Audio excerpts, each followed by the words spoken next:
Bonjour à tous et bienvenue pour cette émission Quoi faire au potager. Nous sommes à la moitié du mois de juillet. Pour certains, vous êtes en vacances. Pour d'autres, vous êtes en vacances aussi si vous êtes dans le potager ou à proximité du jardin.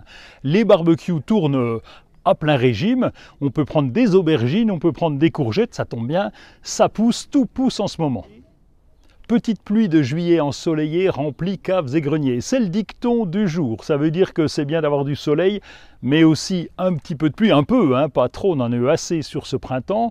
Alors là, par contre, cette petite pluie va sans doute remplir les caves, les greniers, mais peut aussi apporter quelques maladies. Et là, on va surveiller en particulier le mildiou sur les tomates, prudence. Au sommaire de cette émission, on va parler de la taille des tomates. Un focus sur la tomate Bellemare, le semis en godet des haricots. Découvrir le cosmos, planter la patate douce, planter les betteraves et cuisiner la tomate Bellemare. Tailler les tomates ou pas? Bon, on voit tellement de choses et leur contraire sur internet qu'on peut se poser la question. Côté tomate cerise, c'est pas nécessaire. La plante est compacte. Elle est assez robuste pour nourrir tous ces fruits de petite taille. Du côté de ce qu'on appelle les gourmands, ils vont même produire, alors mieux vaut les laisser. Par contre, sur les variétés de tomates à gros fruits, chez nous, on préfère tailler la tige mère à 1,80 m de haut, pour gagner de la place et pour respecter la hauteur sur le tuteur. Du côté de la gestion de ce qu'on appelle ces gourmands, on préfère les couper pour limiter le nombre de fruits et avoir des tomates un peu plus volumineuses. Cette pousse à couper se trouve à l'aisselle de la tige mère et d'une feuille. Avec un sécateur propre, on va couper au plus ras de la tige. Si vos pieds de tomates sont au jardin, procédez lorsqu'il fait au moins 3 jours consécutifs de beau temps. C'est le temps qu'il faut à la plante pour cicatriser, ne pas laisser une porte d'entrée à ce fameux mildiou. Si vos plantes sont en serre, taillez lorsque c'est nécessaire et dans tous les cas, pensez à bien aérer en ouvrant les portes et les ouvrants. Alors taille ou pas taille, ça dépend des tomates, ça dépend de la place et c'est aussi à vous de faire votre propre expérience. Si vous êtes des inconditionnels de la marmande, la tomate Bellemare, la variété Bellemare devrait vous satisfaire. La marmande, c'est une variété classique, rustique et très connue. Et surtout reconnue pour être vigoureuse et productive tout au long de la saison. C'est une descendante des premières tomates importées d'Amérique qui se sont acclimatées au climat du bassin marmandais, d'où son nom de marmande. Bellemare est une variété similaire, côtelée rouge, qui ressemble complètement à notre marmande. La plante s'adapte aux cultures de pleine terre ou encore sous serre, mais aussi dans de grands pots sur la terrasse et au balcon. Elle a le très grand avantage d'être résistante au virus de la mosaïque, à tous les types de verticilliose et à la fusariose. Cette belle et grosse tomate se distingue par des fruits à la chair rouge intense qui affichent une saveur délicieuse et juteuse et avec un parfum en plus très subtil. Les fruits résistent à l'éclatement et chacun pèse en moyenne près de 180 à 220 grammes. C'est ce qu'on appelle de belles et grosses tomates. La Bellemare convient particulièrement en salade et c'est surtout la reine des tomates farcies. Les haricots ont bien du mal à lever cette année et on se pose la question à savoir pourquoi. Il y a évidemment des raisons à ce constat. D'abord, l'excès d'eau du ciel. Les pluies ont été abondantes et continues. Du coup, les graines ont peut-être pourri sur place en raison de ces trompes d'eau non maîtrisées. La deuxième raison, c'est peut-être un lien avec un nombre important de limaces de toute taille. Oui, les limaces raffolent des jeunes pousses de diverses plantes. Et il est à parier que les haricots ont été dévorés à peine sortis de terre. Alors quelle méthode adopter pour avoir quand même des haricots mi-juillet? Il va falloir maîtriser l'eau et les limaces. Et pour ça, rien de tel que le semis en godet. Les haricots vont ainsi avoir le temps de lever et vous allez pouvoir apporter la bonne quantité d'eau, celle qui est nécessaire. Une fois que les haricots ont bien grandi, les limaces en seront beaucoup moins friandes car elles aiment les jeunes pousses très tendres. Lorsque les pousses font plus de 20 cm de haut, plantez-les en situation pour assurer leur développement. Même une fois plantés, ça ne vous empêche pas d'aller surveiller pour éviter que les limaces fassent encore du dégât. Le cosmos est une plante originaire du Mexique, alors on l'adore surtout pour ses fleurs. Elle est facile à cultiver et à entretenir et ça compte.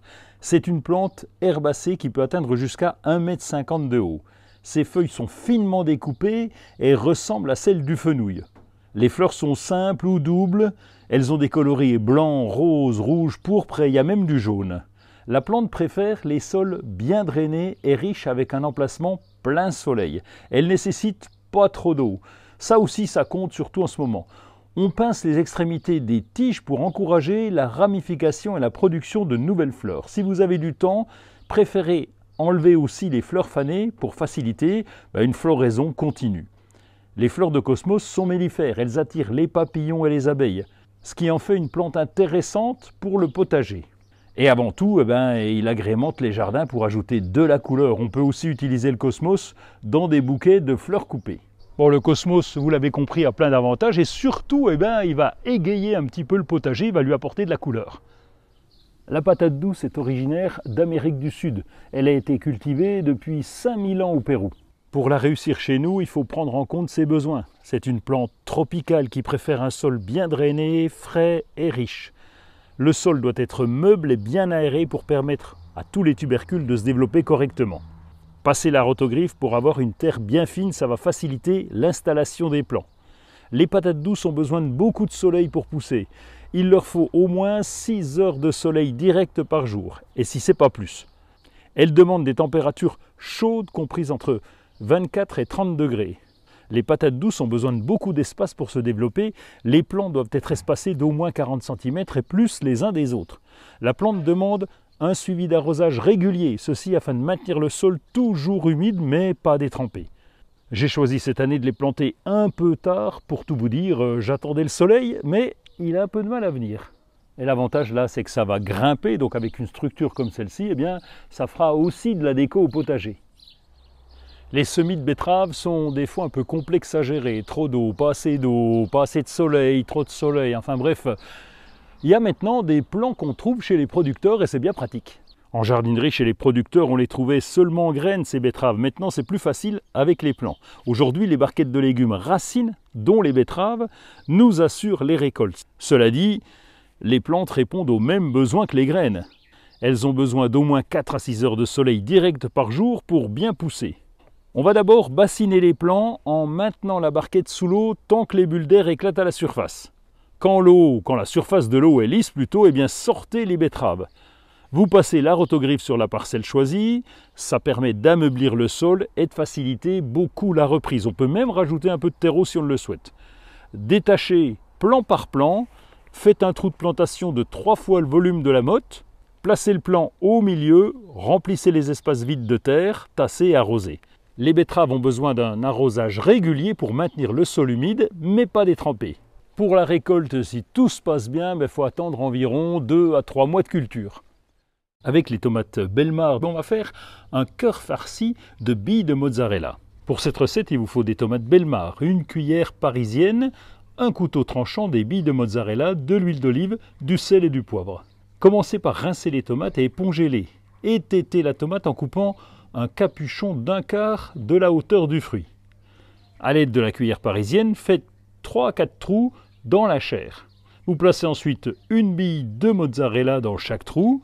Vous versez un filet d'huile d'olive. Vous salez, vous poivrez à votre goût. Mettez au four 30 minutes à 195 degrés.